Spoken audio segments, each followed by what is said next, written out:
Hey guys, Maryanne Elliott from 360 Mortgage Solutions.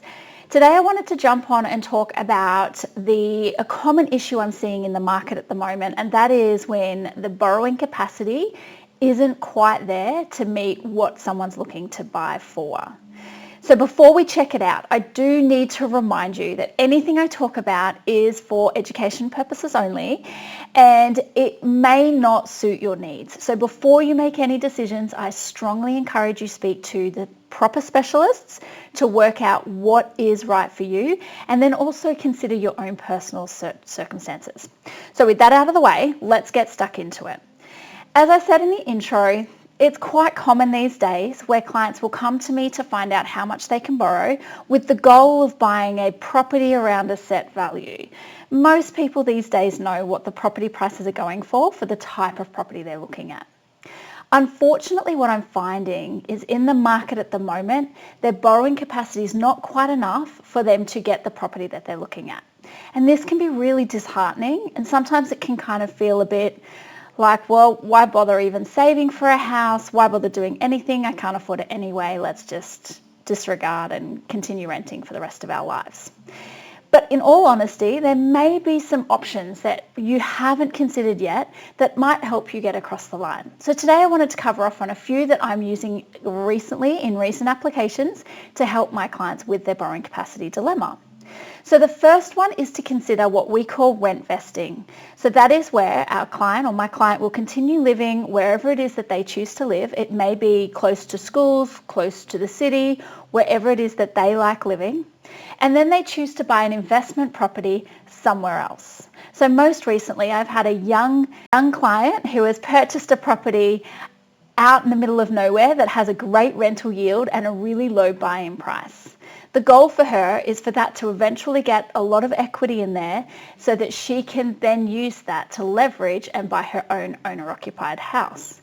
But sometimes some people are happy to continue rent vesting, and they might continue buying property after property to rent out as long as the yield's there, as long as all the numbers make sense, whilst they continue to rent in the area that they want to live.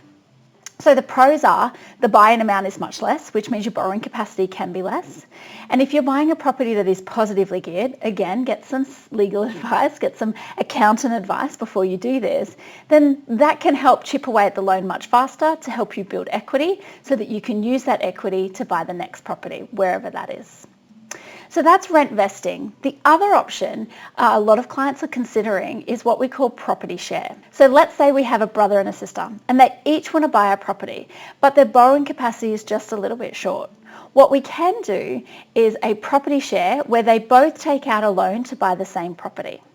Now there are some key things to note with property share, and it is by far the most important thing that you are buying a property with someone that you have the same long-term goals and plans for. But what it does is it allows you to buy with your share of the loan. If you need lender's mortgage insurance, that will be calculated on your loan without affecting the other person's, and vice versa. But it also means that if the other person was to default on their loan, your credit file is still protected as long as you're still meeting your repayments. The other benefit is down the track, if you want to go and buy another property, you are only liable for that property that's in your name or that loan that's in your name, not the other person's loan. So separating it out like that can be really good to help get you into the market sooner, but it can also help later on down the track with your borrowing. Another option I have, and this is one that I've used most recently with some clients of mine, is they have a great deposit. They have quite a bit of unsecured debts, so car loans, personal loans, zip money, etc. And by the time I add all of those into their borrowing capacity, it's falling short. But if we were to get rid of all of those debts, their borrowing capacity is really quite strong. So we've worked together to come up with a plan, and that is they are lucky enough to have parents who are more than happy to go guarantor for them. So using their deposit to pay off those debts and close them out completely raises their borrowing capacity to the area where they want to buy in.